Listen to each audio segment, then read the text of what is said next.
नमस्कार मेरे सभी दोस्तों, मैं हिमांशु सिंह आप सभी लोगों का आपके अपने रेलवे वाले हिमांशु सर यूट्यूब चैनल पे बहुत-बहुत स्वागत करते हैं।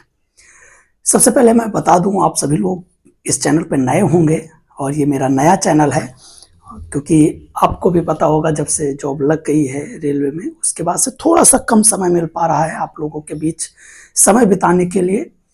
और जैसा कि पुरानी संस्था में जिस तरीके से वर्क कर रहे थे, लगातार क्लासेस ले रहे थे, उस तरीके नहीं हो पा रहा है। बट फिर भी मैंने अब ये नया चैनल एक अपना शुरुआत किया हूँ, जिसमें आप सभी लोगों के लिए हर एक चीज़ें हम बताएँगे।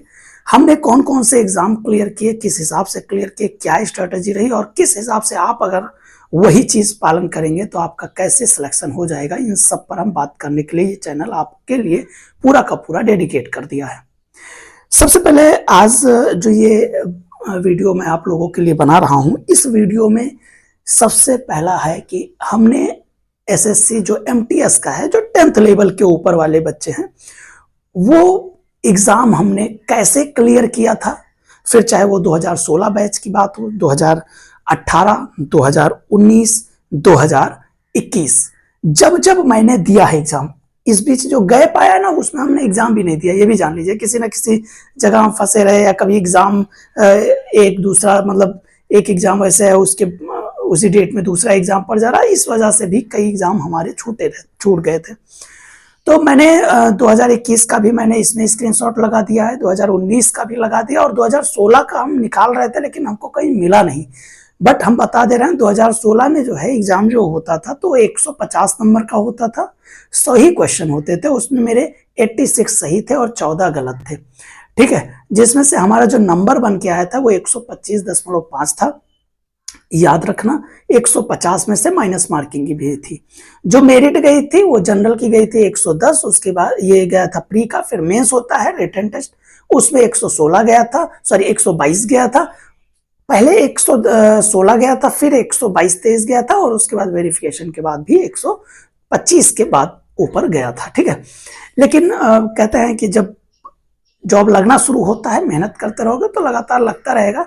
मेरा 1 नंबर या आधे नंबर से शायद फाइनल सिलेक्शन 2016 में भी रुक गया था, ठीक है। एक्चुअल क्या था कि या तो अदर स्टेट में जाकर के जॉब करो, तब तो ठीक है। हम स्पेशली यूपी के थे और यूपी की मेरिट थोड़ी हमेशा ही हाई जाती है। अब बात ये आती है कि जो 2019 वाला एसएससी एमटीएस था, अच्छा, इन सब में हमारा जो मैथ का पोर्शन था उसमें टोटल ही रहा है, रीजनिंग में भी टोटल ही रहा है, एक भी मार्क्स नहीं कटे हैं।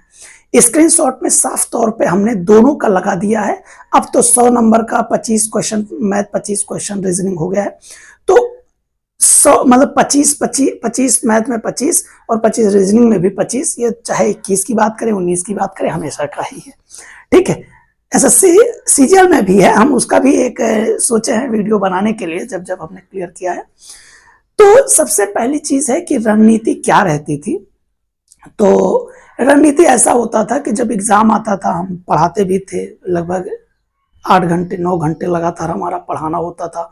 कभी 7 घंटे होता था, कभी 9 घंटे, कभी 10 घंटे भी होता था। पढ़ाना सिर्फ पढ़ाई कितना करते थे, तो इस मैथ का हम प्रैक्टिस और रीजनिंग का प्रैक्टिस करते थे उसका, क्योंकि हमारा कॉन्सेप्ट थोड़ा सा क्लियर था, तो उसकी प्रैक्टिस किया करते थे। और प्रैक्टिस के दौरान क्या करते थे, हम एक सेट उठाते थे, उसी को लगाते थे, समय के अनुरूप लगाते थे। जैसे मैथ की अगर हम बात करें तो हमारा 8, 9, 10 मिनट में हो जाता था मैथ, रीजनिंग भी ऐसे ही हो जाता था।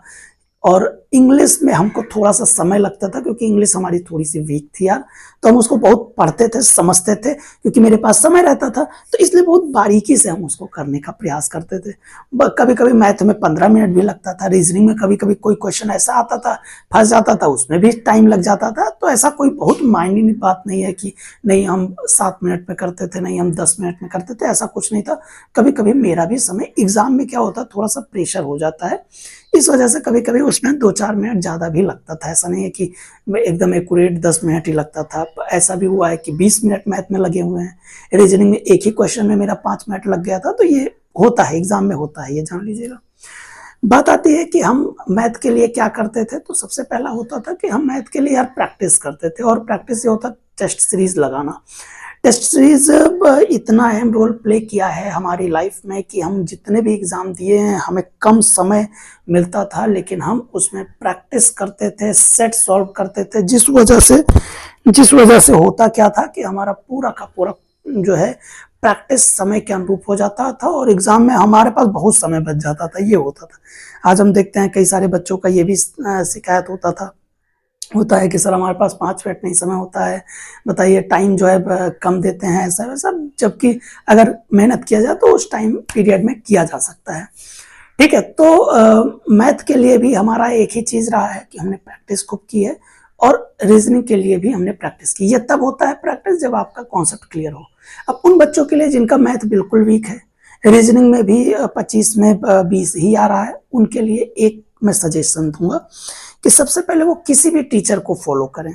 हम भी कोशिश कर रहे हैं कि मैथ का 25 क्वेश्चन या 20 क्वेश्चन और जीएस के और रीजनिंग के भी 25 क्वेश्चन, ये सब क्लास लिया जाए 1-1 घंटे का। और मैं क्लास स्टार्ट भी करने वाला हूँ 9 बजे रात में जो है हम क्लास स्टार्ट करने वाले हैं। चाहे 9 बजे रात में स्टार्ट करें या 7 बजे रात में हम क्लास को स्टार्ट करने वाले हैं आप लोगों के लिए, जिसमें हम मैथ का लाइव क्लास लेंगे।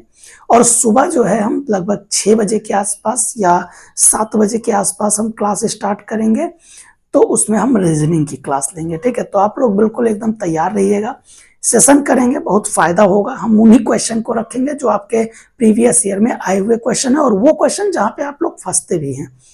तो मैथ के लिए जिन बच्चों का मैथ वीक है वो क्या करेंगे कि सेट सॉल्व किए, मान लो 25 क्वेश्चन लगाए, 25 में हो सकता है मैथ आ ना रहा हो तो 4-5 लगेगा। तो जो जो दिक्कत आ रही है उनके टॉपिक को लिखे कि ये टॉपिक। अच्छा, सेट सॉल्व करने के पहले एक चीज और ये है कि सेट चलता रहे। अगर आप बिल्कुल मैथ नहीं पढ़े हैं तो टॉपिक पहले जरूर क्लियर कर लीजिएगा, क्योंकि टॉपिक नहीं क्लियर करेंगे तो हर क्वेश्चन आपका फंसता चला जाएगा, ये जान लीजिए। तो टॉपिक अगर क्लियर है तब सेट सॉल्व करेंगे तो अच्छा होगा। और बहुत बार ऐसा भी है कि टॉपिक नहीं भी क्लियर है, आप सेट सॉल्व कर रहे हैं, धीरे धीरे भी सीख जाते हैं उसमें, ये भी है। ठीक है, बहुत सारे हमारे जो स्टूडेंट रहे हैं हमने यही बोला कि ऐसा कर लो तब भी हो जाएगा, और उस पर उनको फायदा मिला है। बट ये था कि वो कॉन्सेप्ट भी क्लियर किए धीरे धीरे पढ़ते हुए।